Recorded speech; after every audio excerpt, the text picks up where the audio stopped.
India इतना मकार है कि किसी जगह पे भी जाके ये अपना काउंटर नहीं कर सकता। इनकी मकारी सामने आ जाती है। अच्छा, अगर आप देखें तो उसने पॉपुलेशन के अंदर चाइना को जो है वो काउंटर किया। देखें तो दुनिया की 5वीं बड़ी इकोनॉमी बनता जा रहा है। देखा जाए तो जो अमेरिका और रशिया जो है, फ्रांस भी है, वो अमेरिका उसको इंडिया को जो एडवांस वेपन्स भी प्रोवाइड करेगा, उसके बावजूद भी इंडिया काउंटर नहीं कर सकता। नहीं, पॉसिबल ही नहीं है यार। कैसे पॉसिबल है? कंपैरिजन मेरे नहीं हिसाब से इंडिया का और चाइना का कंपैरिजन बनता। सुपर पावर होने की वजह से चाइना बहुत मजबूत है, उसके साथ पाकिस्तान भी खड़ा है, ठीक है, उधर रूस भी है, ठीक है। अगर ये चीज़ उनके बस की बात होती तो वो कब के ये पाकिस्तान की तरफ पहुंच चुके होते। बेसिकली टारगेट उनको पाकिस्तान है उनका। इंडिया का बेसिकली पाकिस्तान टारगेट है, क्योंकि देखिए मुसलमानों का जो दुश्मन है वो यहूदी लॉबी है और हिंदू लॉबी है। देखा जाए तो यहाँ पे तो हम अमेरिका के पुलिसियों के तरीके से अपनी जिंदगी गुजार रहे हैं। देखा जाए तो और सर जी, हम अपनी पॉलिसी से नहीं गुजारे। अमेरिका कहाँ से आ गया? अमेरिका को नहीं कुछ कहना आपके घर। ये कैसे पॉसिबल है? लेकिन वो दूसरी जो भी दूसरे नेशन है ना, वो अपनी अपनी मफाद के लिए इनके साथ, ये अपने मफाद के लिए उनके साथ जुड़े हुए हैं। जैसे ही ये पूरी पोजीशन सामने आ जाओगे, ये अपने अपनी तरफ वापस चले जाएंगे, फिर इंडिया अकेला रह जाएगा। मुझे एक बात बताएं, क्या हम अमेरिका में कमा रहे हैं? मुझे एक बात बताएं, आम आदमी की सैलरी बनती है 20,000 से 30,000, तो मुझे ये बताएं how can he live it? वो 15,000 अपने घर का किराया देगा, उसके बाद यूटिलिटीज बिल देगा। यार वो क्या करेगा अगर उसके 2 बच्चे? मेरा तो ख्याल है गरीब आदमी को चाहिए कि मेरी ये राय है कि उसे खुदकुशी कर लेनी चाहिए। 88 में पाकिस्तान का रुपया उनके डबल था उनसे। अच्छा। 88 में, आपकी शायद इतनी उम्र नहीं है। नहीं, मैं आप थोड़ा सा एक्सप्लेन करें। नहीं, 88 में पाकिस्तान का रुपया उनसे डबल था। अच्छा। इंडिया अभी तक तो चाइना को काउंटर नहीं कर सका है, लेकिन इसके बावजूद उसकी जो पॉपुलेशन रेट है वो कुछ दिनों पहले उसने चाइना को काउंटर किया है। तो मकार कौम है, काफिर लोग हैं, ये कंटिन्यू जो चल सकते हैं ना, उसके साथ नहीं चल सकते। ये अपने फायदे के लिए जहाँ पे भी इंडिया जी। अच्छा। ये अपने अगर गवर्नमेंट को नहीं ढूंढ पा रही, खून लगा के भी कोई ऑनेस्ट लोग नहीं मिल रहे, तो गवर्नमेंट शुड कॉन्टेक्ट मी। मैं आपको 365 लोग असेंबली के देता हूँ जो 100% ईमानदार होंगे, जो कि ओथ लेंगे कुरान पाक पे, 1 रुपया भी इधर से उधर नहीं होने देंगे। गवर्नमेंट के अगर किसी को तकलीफ है पाकिस्तान को अच्छा बनाने की, तो मेरे से राब्ता कर सकता है। हाय, दिस इज हमदर्द खान। आप देखें पीपल टीवी। आज का जो हमारा टॉपिक है, आज का जो हमारा सवाल है, हम पाकिस्तानी पब्लिक से ये पूछेंगे कि जैसे चाइना जो है वो इंडियन ओशन के अंदर, सब कॉन्टिनेंट के अंदर इतनी बड़ी इन्वेस्टमेंट कर रहा है। अगर देखा जाए तो उसने ईरान के अंदर $400 बिलियन की इन्वेस्टमेंट की है, उसके बाद उसने श्रीलंका, बांग्लादेश के अंदर इन्वेस्टमेंट की है। तो हम पाकिस्तानी पब्लिक से ये पूछेंगे, क्या इंडिया जो है वो चाइना को काउंटर करने के लिए इतनी बड़ी इन्वेस्टमेंट, सोशली तौर पर, इकोनॉमी तौर पर, मिलिट्री तौर पर इतनी बड़ी इन्वेस्टमेंट कर सकता है या नहीं? पाकिस्तानी पब्लिक इस हवाले से जो भी राय रखती है हम आप तक पहुंचाएंगे, और जो मेरे हवाले से जो मेरी पर्सनल ओपिनियन होगी मैं आपको बताऊंगा वीडियो के लास्ट में। चलते हैं वीडियो की तरफ और जानते हैं पाकिस्तानियों की राय। अस्सलाम वालेकुम जी। वालेकुम। आपका नाम? साबिर कमाल।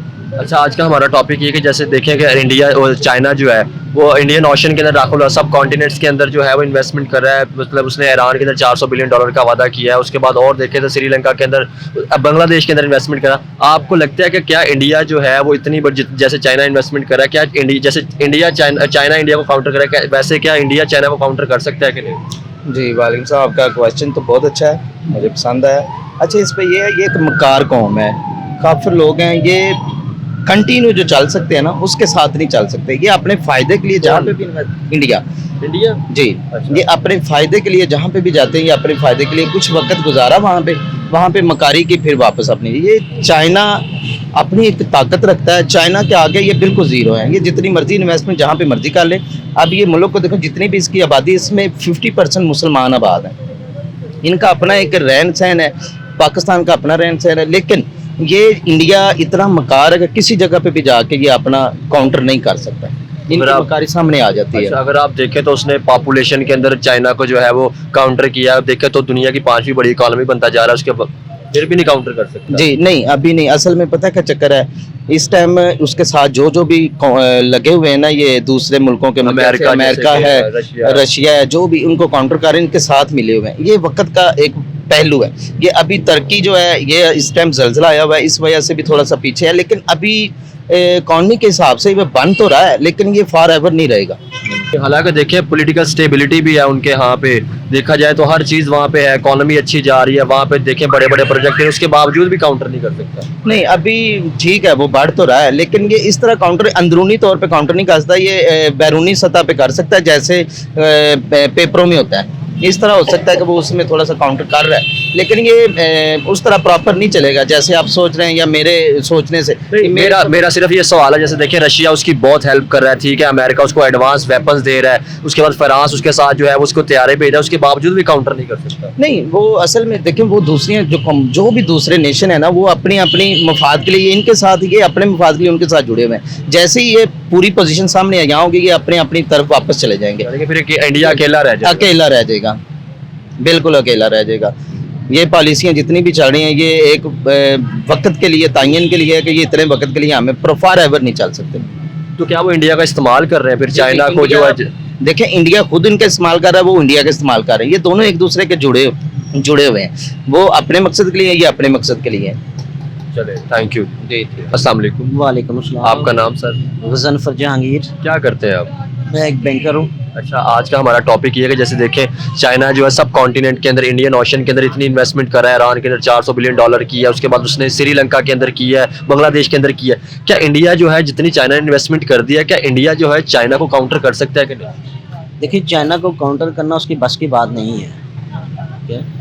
एक तो वो अपनी सुपर पावर होने की वजह से चाइना बहुत मजबूत है, उसके साथ पाकिस्तान भी खड़ा है, ठीक है, उधर रूस भी है, ठीक है। अगर ये चीज़ उनके बस की बात होती तो वो कब के ये पाकिस्तान की तरफ पहुंच चुके होते। बेसिकली टारगेट उनको पाकिस्तान है उनका। इंडिया का बेसिकली पाकिस्तान टारगेट है, क्योंकि देखिए मुसलमानों का जो दुश्मन है वो यहूदी लॉबी है और हिंदू लॉबी है, ये दो है ना जो तो ये पाकिस्तान एक मुस्लिम मुल्क है, मुस्लिम मुल्क, और पाकिस्तान का एटमी मुसलमान तो इंडिया के अंदर भी तो है, बेशक हैं, लेकिन उनके पास वो तो उनके अंडर है ना, हिंदुओं के अंडर है, वो अपनी पावर यूज करते हैं। मुसलमानों को तो वो समझते ही नहीं है कुछ। अगर मुसलमानों को वो समझते होते तो आज यहाँ ये हालात ना होते। कैसे हालात, थोड़ा सा एक्सप्लेन करें। देखें जी, मुसलमानों के ऊपर जो जुल्म और सितम हो रहा है इंडिया में, जो कश्मीर में जुल्म और सितम हो रहा है, सिर्फ इसी वजह से ही है ना। अच्छा, जैसे कि जो देखा जाए तो जैसे अब रशिया एक तरफ से देखा जाए तो अगर आप कह रहे हैं चाइना का था, लेकिन रशिया जो है वो वेपन दे रहा है, अमेरिका जो है, उसके बाद फ्रांस जो है वो एडवांस तौर के वेपन दे रहा है इंडिया को, उसके बावजूद भी काउंटर नहीं कर सकता चाइना। नहीं कर सकता। पॉपुलेशन का उसने रिकॉर्ड तोड़ दिया, काउंटर कर लिया चाइना को। देखा जाए तो इकोनॉमी भी बड़ी बनता जा रहा है इंडिया। देखिए जी, इंडिया इकोनॉमी में तो बेशक बड़ा बनता जा रहा है। ये तो पाकिस्तानी जो पॉलिटिक्स हैं, जो पाकिस्तान के सियासतदान हैं, ये उनकी भी तो बहुत बड़ी खामी हैं जो जिनकी वजह से वो इतना चला गया, ऊपर चला गया। अदरवाइज तो नहीं। देखिए ना, आज तो 88 में पाकिस्तान का रुपया उनके डबल था उनसे। अच्छा। 88 में, आपकी शायद इतनी उम्र नहीं है। नहीं, मैं आप थोड़ा सा एक्सप्लेन करें। नहीं, 88 में पाकिस्तान का रुपया उनसे डबल था। अच्छा। 75 पैसा उनसे ज्यादा था।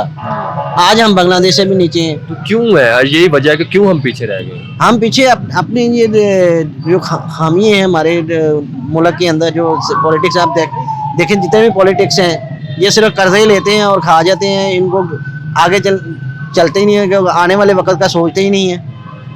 अस्सलाम वालेकुम सर। वालेकुम अस्सलाम। आपका नाम जी? इमरान। क्या करते हैं सर आप? मुख्तलिफ बिजनेस है। अच्छा, बिजनेस है। आज का हमारा टॉपिक ये है कि जैसे चाइना जो है वो इंडियन ओशन के अंदर सब कॉन्टिनेंट के अंदर दाखिल हो गया और इन्वेस्टमेंट कर रहा है। जैसे उसने अगर देखा जाए ईरान के अंदर $400 बिलियन की इन्वेस्टमेंट की है, श्रीलंका के अंदर, बांग्लादेश के अंदर इन्वेस्टमेंट की है।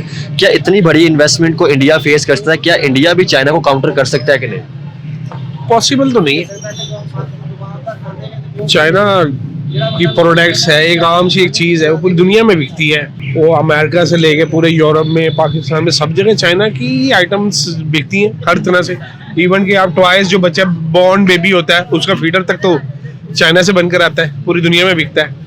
प्राइस वाइज भी अच्छा होता है और उसकी क्वालिटी वाइज भी अच्छा होता है। अच्छा, अगर देखा जाए तो जो अमेरिका और रशिया जो है, फ्रांस भी है, वो अमेरिका उसको इंडिया को जो एडवांस वेपन्स भी प्रोवाइड करेगा, उसके बावजूद भी इंडिया काउंटर नहीं कर सकता। नहीं, पॉसिबल ही नहीं है यार। कैसे पॉसिबल है? कंपैरिजन मेरे नहीं हिसाब से इंडिया का और चाइना का कंपैरिजन बनता ही नहीं है। अब चाइना देखें जैसे अगर हम पाकिस्तान और इंडिया की बात करें तो एक टाइम में इंडिया और पाकिस्तान एक मतलब बराबर जा रहे थे, एक साथ इनिशिएटिव लिया था, तो इंडिया हमसे कैसे तरक्की करेगा, क्या वजह है अगर हम पार्टीशन से बात करें तो? उसकी मुख्तलिफ वजूहत हैं। पाकिस्तान पहले तो अपनी अपनी पैटर्न से हट गए ना। हमारा तो मामला थे कि हमने पाकिस्तान लिया इसीलिए गया था कि हमने दीन के हिसाब से आप सल्लल्लाहु अलैहि वसल्लम के उसूलों के मुताबिक ज़िंदगी गुजारनी है। उसके हिसाब से हमने, आप कहते हैं ना अक्सर, आप हमारे बड़े उनसे मिले कि हमारा 27वीं रमज़ान को हमारा पाकिस्तान बना, अल्लाह का बड़ा फजल, और ये वो बड़ी बातें करते हैं। ठीक है, मैं बना 27 को, जो भी मामला थे, हमने इस पाकिस्तान के साथ किया क्या है और अब तक हम कर क्या रहे हैं इसके साथ? क्या इस्लामिक तरीके से जिंदगी गुजार रहे हैं? ये कैसे होता है? इस्लामिक एक अल्लाह का दीन, उस पर हमने घर अपना बनाया और उसके मुताबिक हम कैसे जिंदगी गुजार सकते, जबकि ये तो अल्लाह से वादा किया गया था कि अल्लाह हमें वो सरजमीन दे दे जहाँ तेरे और तेरे नबी के असूलों के मुताबिक कुरान और सुन्नह के हिसाब से हम अपनी ज़िंदगी गुजारे। तो हमारे ये तो अभी इमरान खान आया है, तो ये कुछ मेरे बच्चों के स्कूलों में और कॉलेजों में कोई कुरान और उसका सिलेबस को 100 नंबर्स का मैंने सुना है कि आया है, पता नहीं उसकी इम्प्लीमेंटेशन हुई है कि नहीं हुई है। हमारी तो बेसिक्स ही थी। मैं तो ये चाहता हूँ कि तमाम वालिदैन अपने बच्चों को 4 साल की उम्र में कुरान पढ़ना सिखाएं, 3 साल की उम्र में वो बच्चा कुरान पाक पढ़ के देख कर पढ़ना सीख जाएगा और उससे नेक्स्ट साल 3 साल उसको कुरान पाक हिफ्ज़ कराएं, वो उसको वो तमाम दुआएं, तमाम यहाँ तक के अपने वालिदैन का नमाज़े जनाजा भी पढ़ाना आ जाएगा। ठीक है, तो उसकी उम्र हो गई 3 और 3 6 और 4 10 साल। 10 साल में आपका बेटा कुरान या बेटी कुरान पाक हिफ्ज़ कर आपके 7वीं क्लास में किसी भी स्कूल में उसको एडमिशन मिल जाता है, 7th में या 8th में, तो अगले 2 से 3 साल में वो मैट्रिक कर जाता है। यानी कि आपका 14 से 15 ईयर्स ओल्ड बच्चा या बच्ची वो आपका कुरान पाक हिफ्ज़ करके एक आपके कॉलेज में जाता है। वालिदैन को मेरी ये राय है कि इस तरीके से अपने बच्चों की परवरिश करें। देखा जाए तो यहाँ पे तो हम अमेरिका के पॉलिसियों के तरीके से अपनी जिंदगी गुजार रहे हैं, देखा जाए तो। और सर जी, हम अपनी पॉलिसी से नहीं गुजारे, अमेरिका कहाँ से आ गए? अमेरिका को नहीं कुछ कहना। आपके घर ये कैसे पॉसिबल है कि आपका घर हो और कोई और आकर उसके अंदर हुक्मरानी करे, आप अपने घर का खर्चा उठाते हो, आप सारे कुछ करें, आपके रूल्स ऑफ रेगुलेशन होने चाहिए ना कि आपने अपनी जिंदगी कैसे गुजारनी है। अमेरिका मामा लगा हुआ है? कौन अमेरिका? ये तो खुद ही जाते हैं वहां पे ऐसे करके ज़ुकात फितराने लेने के लिए। जब वो इमरान खान कहता है ना, जब किसी के आप यार जब आप किसी को 500 रुपये भी देंगे तो आप तो वो तो गिल्टी हो गया आपका। आपने तो ज़ुकात फितराना दे दिया, मांगते फिर रहे हो जगह जगह। क्या इस मुल्क में कमी है? क्या इस मुल्क के नौजवान मेहनत करनी नहीं जानते? यही बच्चे अमेरिका, कनाडा, फ्रांस और दुनिया में जाकर कमाते हैं, अपने बच्चों को भेजते हैं। वहाँ भी तो रूल्स ऑफ रेगुलेशन पास करते हैं कि नहीं करते? हमारी गवर्नमेंट आज तक इस पाकिस्तान के अंदर रूल्स ऑफ रेगुलेशन बना ही नहीं सकी। यही बनाते हैं, यही तोड़ते हैं। असेंबलियों में कुत्तों वाला तो हाल किया उन्होंने। डिसेंट मिसालें देते हैं, अमेरिका, यूरोप, स्विट्जरलैंड, पता नहीं कौन कौन सी मिसालें देते हैं इनको। यार टेबल टॉक करो, डिसेंट लोगों की तरह बैठो। क्या माशरे को पैगाम दे रहे हो? वही माशरे के अंदर इन्होंने 70 साल से जो इन्होंने आपस में गंद गिराया था, हर बंदा एक दूसरे के गिरबान दस्त। ना यहाँ पे एजुकेशन मेयारी है, बच्चे चीट करते हैं, ना यहाँ पीने का पानी है, यहाँ ना आबो हवा यहाँ की ठीक है। अगर देखा जाए तो मेडिकल ना आप किसी भी हॉस्पिटल में चले हैं, किसी भी बकवास है, झूठ बोलते हैं मीडिया पे आके, सारे ही झूठ बोलते हैं। अल्लाह पाक इनको हिदायत दे, इन्होंने मरना तो है ही, मरना तो सारी चीज नहीं है। सर देखा जाए तो देखें, इंडिया ने हमारे साथ इनिशिएटिव लिया। बांग्लादेश को हम 2 कौड़ी का कहते थे कि ये दो टके के हैं, ठीक है, आज उनका टका हमसे ऊपर चलेगा। क्या वजह है? उन्होंने हमारे से तरक्की करते जा रहे हैं। अगर हम अफगानिस्तान की बात करें, देखिए उसने को 20 से 25 साल जंग लड़ी है, ठीक है, उसके बावजूद वो हमसे तरक्की करते जा रहे हैं। क्या वजह है? हम क्यों पीछे जाते जा रहे हैं? समझ नहीं आ रहे हम आगे जा रहे हैं या पीछे जा रहे हैं। मेरा ख्याल है, हम बांग्लादेश पे टॉपिक में मैं अपनी राय दे दूं आपको कि बांग्लादेश हमसे अलहदा हुआ, उसमें ये तो हमारे बड़ों को ही पता है, या फौज बहुत बेहतर तरीके से जानती है उनका क्या किरदार रहा है पाकिस्तान का मामलात में।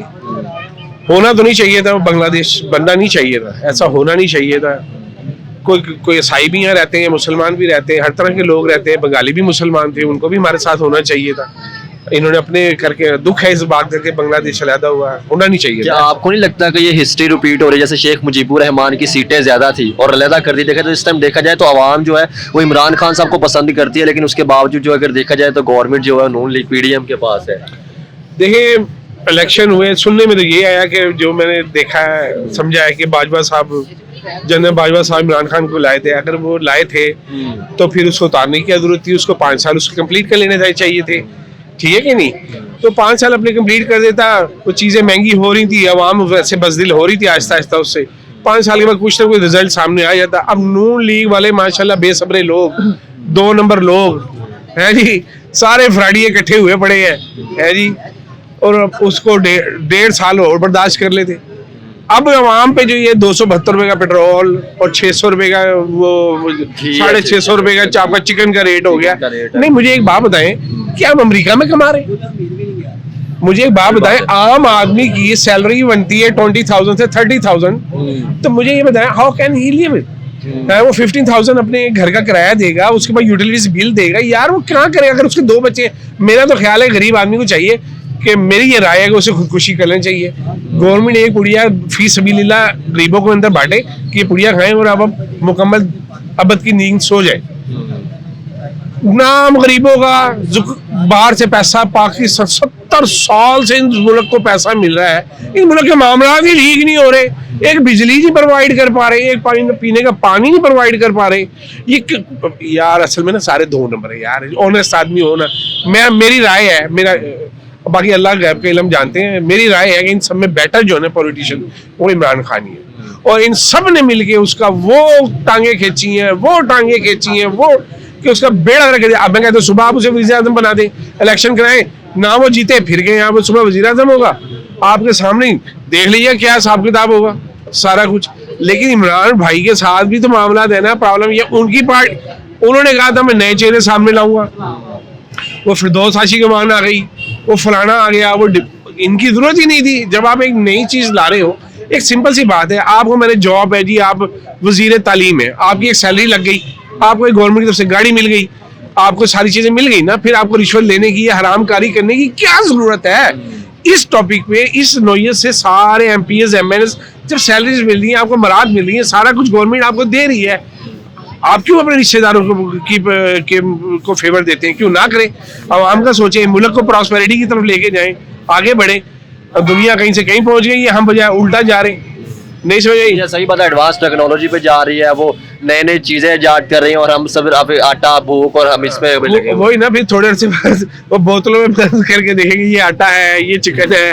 क्या जाहिलों वाली बातें, ये कुछ नॉनसेंस बातें। मैं इस चीज को अच्छा नहीं समझता, ये हमारे मुल्क के लिए बिल्कुल भी बेहतर नहीं है। अल्लाह बस ये वो वक्त आ गया कि इनके लिए दुआ करें, या अल्लाह या तो इनको हिदायत दे दे, अगर इनके हक में हिदायत नहीं है इन सियासतदानों के, या रब्बुल इज्जत इनको फौरन उठा ले और अपने नेक बंदे हम पर नेक लोग हम पे हुक्मरानी करे, जो हम अल्लाह और उसके दीन के मुताबिक और इस मुल्क की खैर ख्वाही के मुताबिक जिंदगी गुजारे। ये हमें नहीं पसंद, सूट पैंट टाइयाँ लगा के चले जाते हैं ज़कात फितराने लेने के लिए, हमें कोई $1 अरब नहीं दे रहा। और यार तुमने $22 अरब की 18 अरब की इकॉनमी वाले बंदे को उठा के तुम्हें क्या मिला? तुम 1.5 साल और सब्र कर लेते, तुम्हारे पेट में जो मरोड़ उठ रहे थे उन्हें और 1.5 साल सब्र कर लेते, कौन सी क़यामत आ गई थी? मैं तो कहता हूँ इस कौम के उठने का टाइम आ गया, इनको सारी कौम को हैंड टू हैंड उठना चाहिए। ये बहुत ज्यादा है, इतनी न्यूट्रिशन इतनी महंगी कर दी इन्होंने, दूध दही हर चीज और हर चीज में मिलावट है। अल्लाह अकबर अस्तगफिरुल्लाह ताला रब्बी मिन कुल्ली ज़ुल्म। हर चीज में मिलावट है। कौन सी चीज ऐसी है जिसमें मिलावट नहीं है? सादा पानी भी नलके में लेंगे तो उससे भी जहर आ रहा होगा। इस्लामिक रिपब्लिक ऑफ पाकिस्तान, हमारा मोराल तो जीरो हो गया हुआ है।